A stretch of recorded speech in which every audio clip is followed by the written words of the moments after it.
Hey, what's up, vinyl community and everybody out there in the YouTube land? It's Kendall for the Spin Doctor and his Vinyl Mayhem YouTube channel once again, and today I'm going to do another album review. Haven't done one in a little while, so I figured let's go ahead and hit you up with one. And the reason I'm doing this one is because I don't think I've seen a whole lot of album reviews for this album. And the album I'm going to talk about today is the Johnny Blue Sky's debut album, or aka Sturgill Simpson's new album. And that would be the Passage of Desir, or it's French, I can't speak French. Basically, it's Passage of Desire. A lot of talk about this album amongst a lot of my country music friends. A lot of Sturgill Simpson fans, but I haven't seen a lot of talk about it on YouTube, to be honest with you. So I figured I'd just kind of talk a little bit about it. And I'll be completely honest with you, I came into Sturgill Simpson a little bit late. It was during the pandemic. Cutting Grass Volume 1 had just come out, and a lot of people were talking about it on YouTube, and so I checked it out. And I'm a huge bluegrass fan, number one, let me just go ahead and tell you. Growing up in a very small town in the middle of nowhere, Albemarle, North Carolina, very backwoods kind of. In Stanley County, there are a lot of smaller areas, Oakboro, Midland, Norwood, a lot of smaller towns. And bluegrass was very, very popular, especially on the weekends. On Saturdays, you'd go into Oakboro, there'd be get-togethers, you'd see people on the back of flatbeds and picking and grinning. I guarantee you that some moonshine was being passed around too, all that kind of stuff. And so, and my dad was a huge bluegrass fan as well. I can't tell you how many times I'd hear Bill Monroe, Earls and Scruggs, Flat and Scruggs. And then of course a huge Ricky Skaggs fan as well, for the more modern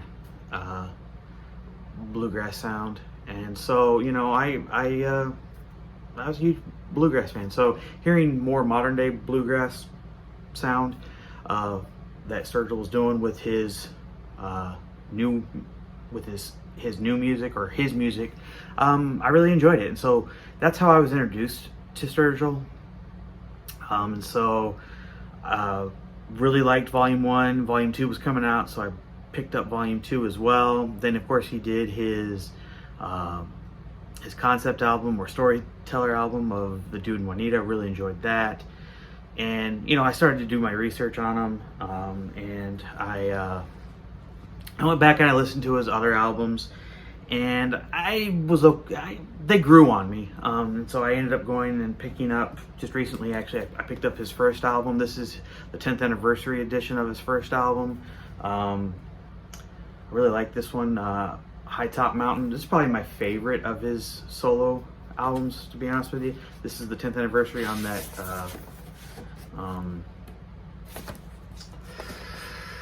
what's it, kind of smoky black vinyl right there, really cool looking.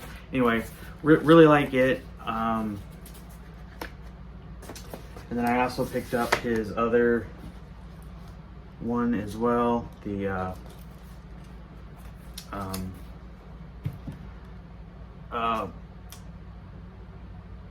Meta Modern Sounds in Country Music. This is the 10th anniversary as well, that just came out. Picked that one up. But anyway, so like I said, I was brought into him late. So when this one came out though, I wasn't really sure what to expect, because he had said, he was going to only release, 5 studio albums as Sturgill Simpson. Okay. And then, he was on tour with Waylon, messed up his vocal cords, wasn't sure what was going to happen. And then he announced he was going to release an album, but it wasn't going to be Sturgill Simpson album.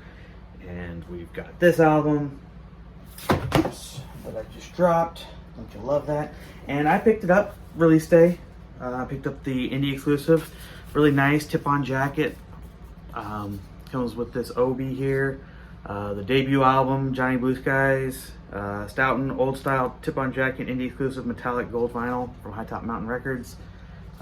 Nice little presentation. I've heard some people say that the copies that they got of this has some sound issues. This is what it looks like, guys. I haven't really had any. I cleaned mine and it sounded really good, I thought. I haven't had any issues. Now, I streamed this before I bought it, I'm not gonna lie, because like I said, I didn't know what to expect. I was like, am I gonna like it? Because I really liked his bluegrass. His other stuff, like I said, kind of grew on me. So I wasn't sure, but I bought it. And I must say, this, you know, the music is a lot like the cover. It's very dark, I think. Very ominous, if that's the right word. I don't know what the word is. I can't speak English very well, so you know, there's not a lot of happy up-tempo songs on this. I will say the third track, Scooter Blues, is probably the most upbeat and happy song, but even then it's not really that happy, but it is kind of a fun song, you know, talking about being on the beach and just kind of living. You know, he spent a lot of time on this record. He was living across seas, kind of just, a lot was going on in his life. He wasn't sure what his next steps were going to be. And this pretty much, these songs are all personal to him because it was what was going on in his life. A song about a loved one taking their own life. You know, just a lot of sadness, Swamp of Sadness. Another great track on here, Jupiter's Sapphire, or so I can't even. A lot of these songs are hard to pronounce. The last track on the first side, really good though. I mean, he's one thing I'll say about him, he's considered the new outlaw country guy like Waylon and Willie and Johnny Cash. And while he's got that sound, I don't really consider him outlaw country. He's more of a conceptual storyteller country music guy, in my opinion. But sometimes he's not even country. He's like a new wave rock crossover guy that just kind of makes his own music, his own style, and I really like that about him. To me, he doesn't fit into one genre, one style. He's his own style, and I think that's what he has going for him. And I've watched a lot of interviews here recently, and I didn't know his upbringing, but I mean, being from Kentucky, you know, he was talking about his grandma having all these old, was it his grandma or his grandpa? I don't remember now, but a lot of old 45s, soul music, and then just a lot of old classic rock. So he grew up listening to so many different styles. I think it was his grandpa had the old bluegrass stuff, and his grandma had the old soul music. But when he was introduced to blues rock, Eric Clapton, Cream, blew his mind. So then he dug deeper into like blues guitar, and he is one heck of a guitar player. Oh my gosh, I watched this one where he was just picking, and it was just like blew your mind, bam. And he plays, from what I read, all the guitar on this, and he just plugged into an amp, boom, no effects, nothing. So that's really cool. This was recorded at Abbey Road Studios and another studio in Nashville. The name escapes me. It's probably on here somewhere.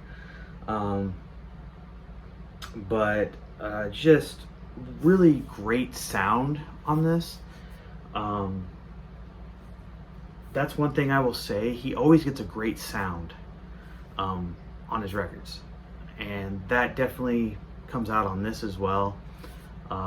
Very cool. If you like just straightforward country, and he even said himself in the 90s he hated the pop country that was coming out. He was not a fan. He grew up Marty Robbins, Merle Haggard, George Jones, those guys, you know, that was his country upbringing. That's what he loved. And you could definitely hear that in the style he sings and in the songs he plays. They're very storytelling, and I love that. But then he also incorporates the rock side to it as well, and I love that as well. He's just so unique in his style of trying to mend what he likes, and I love that about him as well. Just so good. So I'll say this, you know, I called this Johnny Blue Skies versus Sturgill Simpson, and if you don't know, Johnny Blue Skies was a name given to him by a bartender at a place where he used to do open mic nights, I believe, in Lexington, Kentucky. And so that's why he went with that name. But, you know, to me, this is still very much a Sturgill Simpson sounding record.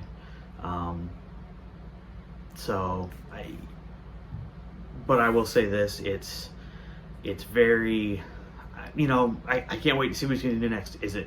Hopefully it won't be as much darkness and despair and sadness, because hopefully he'll be in a different place. But you can definitely tell that this was an album of where he was at the time, just the unsureness, the sadness that he was feeling for certain things.